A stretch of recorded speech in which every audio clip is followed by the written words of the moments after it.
Hi, it's day three in our goal to raise $1 million for our AI agent startup. Let me start with the updates. In the past couple of days, I worked on the product. I've kept on working on the product. A lot of the downtime, you see these debates around, is the product more important or is it the distribution that is important? Right now, there is a very clear-cut answer to this, right, in this point in time. If you asked us 3 years ago, 4 years ago, people would have debated on this. Some people would have said, if you don't have distribution, if you invent the most amazing product the face of Earth has seen, you're not going to make it. Or some other people would have argued, if you don't have a world class product that actually solves a real of a certain demographic, you're not going to make it. But today there is an answer, because today is clearly the marketing, the distribution is the one that's important. If you don't have it, you're not going to make it, because the answer to this is easy. Technology, in terms of the race to the market, used to be somewhat of a moat. You used to want to hire the best engineers that could bring this idea into life in the fastest and most reliable way possible. But today, believe it or not, a lot of people are doing this right now. There's a lot of evidence that this is clearly possible. I'm one of the people who make it, but you can have a team of AI engineers that work and build your product. What we call the iteration speed of developing a product is not a moat anymore. Back in the day, as a founder, if you built a world-class team, if you hired the best people in your area and gave them specific tasks and let them build it as fast as possible in the most reliable way, this was a skill, and this was a moat. But it's not anymore. In terms of product, everything is changing. Now, as one person, you can have the efficiency of 10 people 3, 4 years ago and build this world-class product that people are going to love using. And you can even do better than that. The limit of this, we don't know that yet. We don't know what's the limit, what sort of a world-class product can be built with the capabilities that we have today. We don't know that yet. But on the distribution side, it's still much more of a mystery, right? There's no clear-cut answer to how to get to the right audience, how to retain them, how to grow them, how to grow your audience. There are no clear-cut answers, because it's much more of an art. At least it seems much more of an art from the outside. But as you study it more, as you lean onto that side more, you see that there's also some science behind it too. There are a lot of different tactics, a lot of different strategies that you can plan and iterate on that will get you the target audience that you want and lets you deliver your product to them at the speed you want. Here in this episode, we will deep dive on that more, and this will be sort of thinking out loud and also strategizing a little bit more on how one can build a distribution pipeline for their product. Yesterday, I was listening to Roy Lee, this infamous founder that has raised $15 million from A16Z a couple of days ago. And one of the remarks that he has made in that podcast that got stuck with me was that there aren't enough short form contents out there, right? Like, people actually want to scroll more.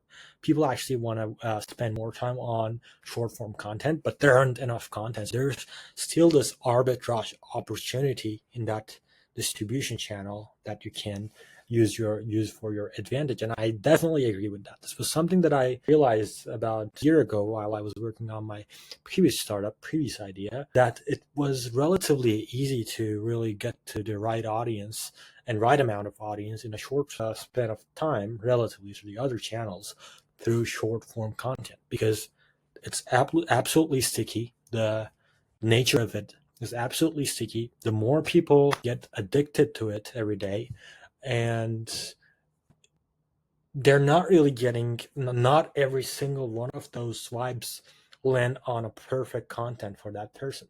You have that room as the founder of the idea to create the exact sort of content that your demographic need, and put it out there and do this consistently, and then have a space for yourself in that distribution channel. This is very possible, And this is the direct strategy that a lot of the new products use these days. When it comes to hire, what am I doing right now and how am I executing this? It's actually pretty straightforward. I will walk you through it. What am I doing right now and how is it going to help hire become the product that's being distributed in a world-class way? The high-level strategy is quite straightforward. You want to use every single one of the short-form channels that are popular, that are widely used. There are three main short-form channels. One is TikTok. Everybody uses it. The other one is Shorts. You hit the and the third one is Reels, which usually different type of people hang out in these platforms. For example, in terms of age, in terms of education level, or in terms of what they're looking for, what are their interests, it changes a lot. It's a good idea to really be sharing in all of these to be able to capture as many people as possible, because sometimes you can not know, especially in the case of hire, it's really hard to scope down the demographic, because is it going to be new grads? Is it going to be people who are laid off? Is it going to be people who have been looking for a job for a long time, but they're out of the market now and wanting to come back? Which one? I'm not really sure, but we have to see. It's better to start broad and narrow and then narrow it down.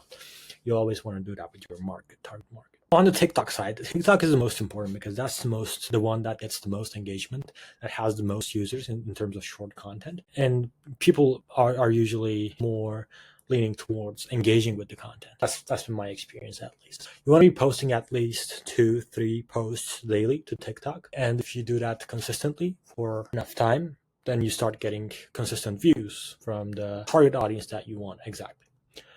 And then on the Insta, you can post the exact same content that you're posting on TikTok on Insta and Reels. And on Insta and Reels, it's enough if you post just one daily or two. So you want to keep posting the ones that you do on TikTok, especially the best performing ones you can see on TikTok. And a day later or 2 days later, you can post them on Reels and YouTube. This way, your Reel Insta algorithms will be better. The algorithm will be favoring you better because you will have higher accuracy. This is the short form content strategy. This will be the main strategy that I will be pursuing for hire initially. I'm hoping to get some at least a couple thousand engagements through this in the first couple weeks. We'll be going after this and hopefully getting some followers too, because we want to also have that lock-in effect where we can keep posting to the same audience and keep growing that audience, because we eventually want them to download hire and purchase hire. So we really want to keep them close as possible to hire and be able to stay able to make posts that reach them. That's our distribution strategy right now. Later on, this won't be our best strategy right now. We will figure out that our main audience is actually on LinkedIn, which is highly likely because it's about finding jobs, right? There, maybe we will board from content there as well, but probably different source of content work there better. I have friends that know TikTok better, LinkedIn better. We might want to work with them. We might want to use the LinkedIn Sales Navigator, do some cold reach outs and things like that. But right now we will focus on this short form content strategy and see how it goes. This is a short episode. I just wanted to give some updates. Right now we're preparing for the App Store. Our App Store launch is in review. As soon as it gets reviewed, and the next week probably we will have launched the app. You will be able to use it, trial with it, test with it, and also the payments. Everything is ready. We will have the paywall straight away, and we will be able to see if we can find the actual people that are desperate for this product and if they are paying for this product. That's the number one thing that we will want to validate as soon as the product is in the market. And also regarding accelerators, I'm still in the interview process with one of them. And fingers crossed, if it all goes well, all of this will be continuing within that accelerator, hopefully. That's it for this episode. Thank you very much, and looking forward to see you again in the next episode. Bye-bye.